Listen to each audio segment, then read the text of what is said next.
నీకు ఒక కథ చెప్పే సమయం వచ్చింది. నీలాగే ఉండే చిట్టి సింహాల కథ. సింహాల కథ అంటున్నావు అంటే మమ్మల్ని వదిలేసావా? మా గురించి గొప్పగా చెప్పడానికి ఏం లేదా, మా కథలో చెప్పు బాబు.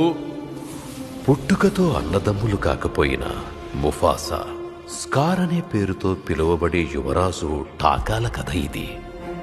హే, నీ పేరేంటి? ముఫాసా. నేనొచ్చేంత వరకు ఆగమన్నానా? వాణ్ణి ఇక్కడెలా వదిలేమంటావమ్మా? నియమాలు ఎవరికైనా ఒకటే టాక. మహారాజు ఒక అనామకుణ్ణి ఆదరించరు. నేను అనామకుణ్ణి కాను, దారి తప్పాను అంతే.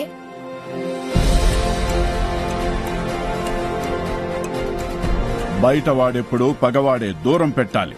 టాకానే మన కాబోయే రాజు. రాజవంశాన్ని మనం కాపాడుకోవాలి. కానీ నాన్న, నేను ముఫాసాని కాపాడాను. ఇంకొక రహస్యం చెప్పిన ముఫాసా, నేను కోరుకున్న సోదరుణ్ణే.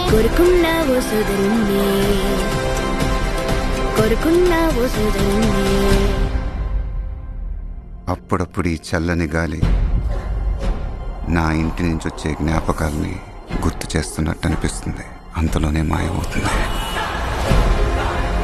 నువ్వు టాకా కలుసున్న చోటే ఇల్లవుతుంది. ఇద్దరూ వెళ్ళండి. జీవన చక్రంలో మీ స్థానాన్ని తెలుసుకోండి. ఆ చక్రం ఇప్పుడు ముక్కలయ్యింది. ఇక ఈ అడవికి ఒకడే రాజు, అది నేనే. ముఫాసా, పారిపో!